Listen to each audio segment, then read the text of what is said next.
پھر اس کے بعد ایک مسئلہ یہ آتا ہے کہ مختلف رفاہی ادارے جو ہیں جو فلاحی کام کر رہے ہوتے ہیں کیا ان کو خمس دے سکتے ہیں؟ تو سب سے پہلی بات تو یہ ہے کہ پہلے آپ یہ تحقیق کریں کہ ان کے پاس خمس لینے کا اجازت نامہ مجتہد کا موجود ہے یا نہیں ہے، یعنی آپ کے مجتہد کا۔ اگر وہ کہیں کہ ہاں موجود ہے تو پھر دوسری بات یہ آپ ان سے کنفرم کر کے پوچھیں کہ وہ آپ کو مجتہد کے آفس کی اصل رسید لا کر دیں گے یا نہیں۔ اگر وہ آفس کی اصل رسید لا کر دینے کے پابندی کو قبول کر رہے ہیں اور کہیں گے کہ ہم آپ کو مکمل اماؤنٹ کی آپ کی وہاں کی رسید لا کر دیں گے تو پھر آپ ان کو دے سکتی ہیں، اور پھر گاہے بگاہے پرسوں کرتی رہیں یہاں تک کہ وہ آپ کو رسید مل جائے۔ اچھا، لیکن رفاہی اور فلاحی اداروں کے اندر بعض یہ دیکھنے میں آتا ہے کہ وہ اتنا زیادہ احتیاط سے کام نہیں لے رہے ہوتے۔ دیکھنے میں آتا ہے کہ مثلا سیم خمس کو بھی وصول کر رہے ہیں اور ہر طرح کے افراد کے اوپر وہ جو ہے وہ خرچ ہو رہا ہے، فطرہ وصول کر رہے ہیں، اور مثلا اس فطرے کی رقم جو ہے آپ کو پتہ ہے کہ فطرہ بھی جو ہے وہ شیعہ اثنا شری کو دیا جاتا ہے، لیکن وہ مثلا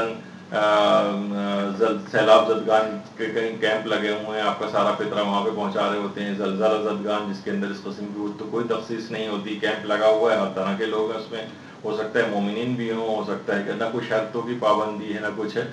تو یہ بہت ساری چیزیں اس طرح کا ہے کہ جب تک آپ کو اطمینان نہ ہو، ایک تو اطمینان یہی والا ہے کہ وہ ان کے پاس اجازت نامہ بھی ہے یا نہیں، اور دوسرا اطمینان یہ ہونا چاہیے کہ وہ شرائط کے مطابق اس کو آپ تقسیم بھی کرتے ہیں یا نہیں کرتے ہیں۔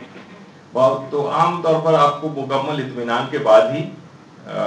دیکھنے میں آتا ہے کہ بے اعتدالیاں جو ہیں وہ کافی زیادہ ہیں، تو مجتہد کے وکیل کے پاس ہی دینا وہ زیادہ بہتر محسوس ہوتا ہے، سوائے سے کہ آپ کو بالکل ادارے کو اگر یقین اور اطمینان ہو تو پھر مسئلہ نہیں ہے، پھر دیا جا سکتا ہے۔ اسی طرح سے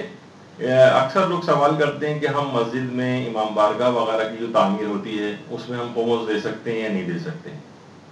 دیکھیے، ایک تو بڑا مسئلہ یہ ہے کہ مسجد ہو یا امام بارگاہ، اس کے لیے باقاعدہ کچھ علماء نے ایک ٹرم بھی ایجاد کی ہوئی ہے اور اس کو اتنا پسندیدہ شمار نہیں کیا، اور مراجع بھی اس کو پسند نہیں کرتے، خمس ڈیپینڈنسی سنڈروم،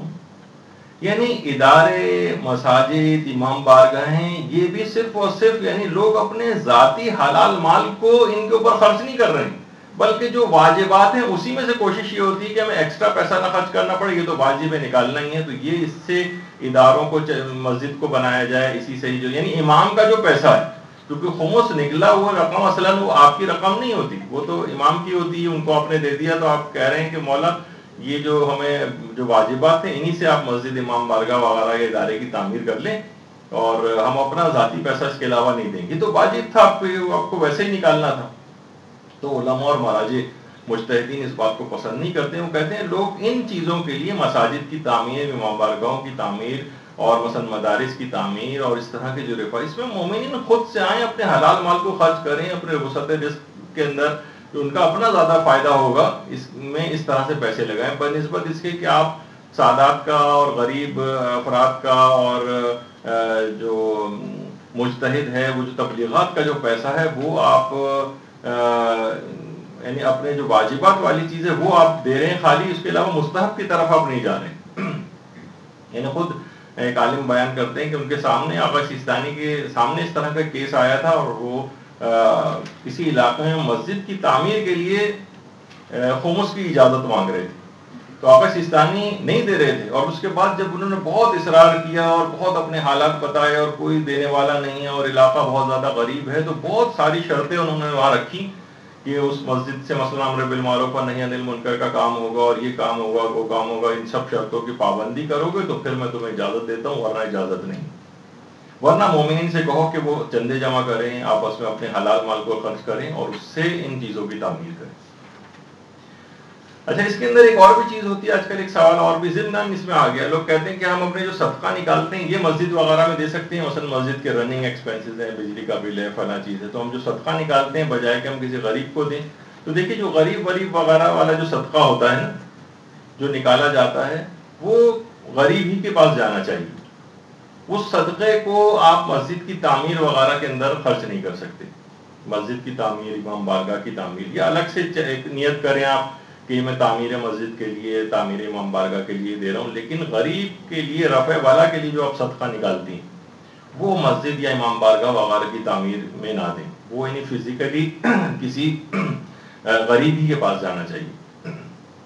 تو مسجدوں میں اور امام بارگاہوں کی تعمیر والا ایک مسئلہ اس میں ہوتا ہے۔ برحمتك يا أرحم الراحمين وصلى الله على محمد وآله